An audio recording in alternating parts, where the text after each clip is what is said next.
অনেক অনেক congratulation Rajasthan Royals দলকে, কারণ ফোর্থ টিম হিসাবে কিন্তু ওরা আইপিএল এ প্লে অফে কোয়ালিফাই করে গেছে। মুম্বাই ইন্ডিয়ান্সকে 30 রানে হারিয়ে দিয়েছে এবং আরসিবি, জিটি এবং এসআরএইচ এর পরে কিন্তু ফোর্থ টিম হিসাবে আইপিএল 2026-এর প্লে অফে রাজস্থান রয়্যালস কোয়ালিফাই করে গেল।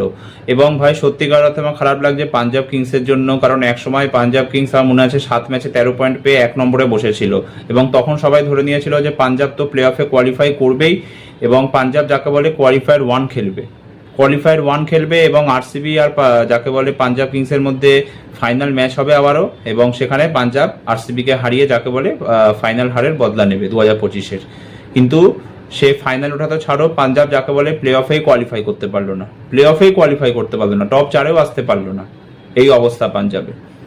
প্রথম 7 ম্যাচে 13 পয়েন্ট, পরের 7 ম্যাচে মাত্র 2 পয়েন্ট, মাত্র একটা ম্যাচ জিতলো। অনেকগুলো ম্যাচ পাঞ্জাব খুব ক্লোজ মার্জিনে গিয়ে হেরে গেছে, সেটা তোমরা বলতেই পারো, কিন্তু তারপরেও মানে পাঞ্জাব যে কোয়ালিফাই করতে পারবে না আমরা সত্যিকার অর্থে ভাবতেই পারিনি। তো পাঞ্জাব কিংস আর দিল্লি ক্যাপিটালস এই দুটো দলই হচ্ছে একমাত্র টিম যারা 19টা সিজনে খেলেছে আইপিএল এর ইতিহাসে এবং একটা ট্রফিও জিততে পারেনি। এবং দিল্লি ক্যাপিটালস আই থিঙ্ক একবার ফাইনালে উঠেছিল আর পাঞ্জাব কিংস দুবার উঠেছিল, তো দুজনেই এখন অব্দি ট্রফি জিততে পারেনি। বাকি যদি ম্যাচের কথায় আসি তাহলে মুম্বাই ইন্ডিয়ান্স ফার্স্টে টসে জিতে বোলিং করার ডিসিশন নেয় এবং যশস্বী জয়সওয়াল একটা অ্যাটাকিং শুরু দেয় 27 রানের, কিন্তু তারপরে আউট হয়ে যায় 17 বল খেলে। বৈভব সূর্যবংশী সেরকম ভালো খেলতে পারেনি, 3 রান স্কোর করে আউট হয়ে যায়।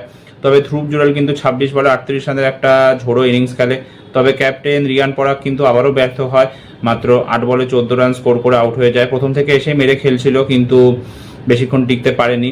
এছাড়া দোসুন সনাকাও 15 বলে 29 রান স্কোর করে।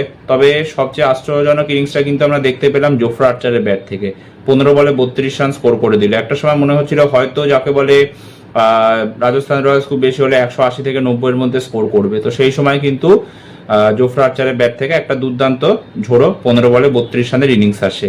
তবে শেষের দিকে কিন্তু রবীন্দ্র জাদেজা খুব একটা ভালো ফিনিশিং টাচ দেয় অ্যালং উইথ নান্দ্রে বার্গার এবং 205 অব্দি কিন্তু যাকে বলে রাজস্থান রয়্যালসকে পৌঁছে দেয় এবং লাস্টে 2 ওভারে কিন্তু 30 রান স্কোর করে দেয়। তারপরে 206 রান চেস করতে নেমে কিন্তু মুম্বাই ইন্ডিয়ান্স শুরু থেকে উইকেট হারাতে থাকে। রোহিত শর্মা 4 বলে 0 রান স্কোর করে আউট হয়ে যায়।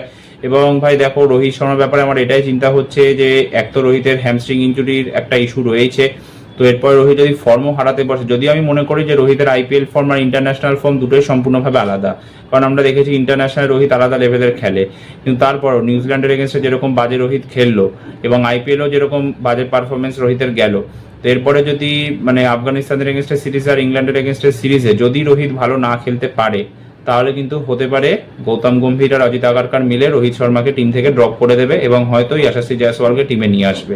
তাহলে হয়তো আর আমরা 2027-এর ওডিআই বিশ্বকাপে রোহিত শর্মাকে খেলতে দেখতে পারবো না। তো আশা করি রোহিত যেন ফর্মে ফিরে আসে। তারপরে বাকিরাও পটাপট করে আউট হয়ে যেতে থাকে, তিলক ভার্মা হয়ে যাক বা রায়ান রিকেলটন হয়ে যাক, 38 রানে একসময় 4 উইকেট হারিয়ে ফেলে মুম্বাই ইন্ডিয়ান্স। তবে সূর্যকুমার যাদব কিন্তু খুব ভালো খেলছিল এই ম্যাচে এবং তার সাথে উইল জ্যাক্সও বেশ একটা অ্যাটাকিং ইনিংস খেলছিল, দুজনের মধ্যে 63 রানে পার্টনারশিপ হয়। তারপরে উইল জ্যাক্সও আউট হয়ে যায়। তারপরে কিন্তু যাকে বলে সূর্যকুমার যাদব আর হার্দিক পান্ডিয়া অনেকটা চেষ্টা করেছিল, কিন্তু এরা দুজনেই আউট হতে কিন্তু আর যাকে বলে কোনো চান্স ছিল না মুম্বাই ইন্ডিয়ান্সের কাছে ম্যাচটা জেতার। 42 বলে 60 রানের একটা ভালো ইনিংস খেলে সূর্যকুমার যাদব এবং এই আইপিএল সিজনেরও সেকেন্ড 50 ছিল, কিন্তু যাই হোক খুবই একটা বাজে আইপিএল সিজন গেল সূর্যকুমার যাদবের জন্য। এবং ওর ক্যাপ্টেন্সি নিয়ে আলোচনা করছে যে ও কি টি-20 দলে এরপরে চান্স পাবে, কারণ দেখো ওর ক্যাপ্টেন্সি ভালো সেটা আমরা সবাই জানি, মানে ইন্ডিয়া লাগাতার ভালো পারফর্ম করেছে ওর ক্যাপ্টেন্সিতে, এশিয়া কাপ জিতেছে, টি-20 ওয়ার্ল্ড কাপ জিতেছে, বাইল্যাটারাল সিরিজ আমরা লাগাতার জিতে এসেছি। ওর ক্যাপ্টেন্সিতে শুধু একটাই বাইল্যাটারাল সিরিজ ইন্ডিয়া ড্র করেছিল, সেটা হচ্ছে সাউথ আফ্রিকার এগেন্সে 2023-এর ডিসেম্বরে। তাছাড়া কিন্তু প্রত্যেকটা বাইল্যাটারাল সিরিজ ইন্ডিয়া জিতেছে, প্লাস এশিয়া কাপ জিতেছে আনবিটেন থেকে, টি-20 ওয়ার্ল্ড কাপও চ্যাম্পিয়ন হয়েছে, কিন্তু ব্যাট হাতে একদমই পারফরমেন্স নেই। তো জানি না কি হবে, কারণ ভেবেছিলাম যে হয়তো এই আইপিএলে ভালো খেলবে সূর্যকুমার যাদব, যেমন আগের বার আইপিএলে খুব ভালো খেলেছিল কিন্তু একদমই বাজে ফর্মে চললো। এছাড়া তিলক ভার্মারও সেরকম একটা ভালো আইপিএল গেল না, 2-3 ইনিংস বাদ দিলে, হ্যাঁ, এবং এই ম্যাচেও পুরোপুরি ফ্লপ হলো। তবে হার্দিক পান্ডিয়ার ব্যাট থেকে এই সিজনে প্রথমবার ভালো ইনিংস দেখতে পাচ্ছিলাম, কিন্তু সেও আউট হয়ে গেল ইম্পর্টেন্ট সময় এসে এবং শেষমেশ কিন্তু মাত্র 175 রান স্কোর করে 20 ওভারে মুম্বাই ইন্ডিয়ান্স 9 উইকেট হারিয়ে। এবং জোফরা আর্চার খুব ভালো বোলিং করেছে, ম্যান অফ দ্য ম্যাচ নির্বাচিত হয়েছে, 3খানা উইকেট নিয়েছে 4 ওভারে, এছাড়া 15 বলে 32 রান স্কোর করেছে। তাছাড়া নান্দ্রে বার্গার হয়ে যাক, ব্রিজেশ শর্মা হয়ে যাক বা ইয়াশরাজ পাঞ্জা হয়ে যাক, এরাও ভালো বোলিং করেছে। তো রাজস্থান যাই হোক কোয়ালিফাই করে গেল প্লে অফসে। তো এরপর রাজস্থানের ম্যাচ এলিমিনেটারে সানরাইজার্স হায়দ্রাবাদের এগেনস্টে রয়েছে। তো এই ভিডিওটা এতটাই, আবার দেখা হবে একটা নতুন ভিডিওতে। আর হ্যাঁ, ভালো লাগলে প্লিজ ভিডিওটা লাইক আর শেয়ার করে দিও। ভিডিওটা কেমন লাগলো কমেন্ট করে জানাতে ভুলো না। ধন্যবাদ।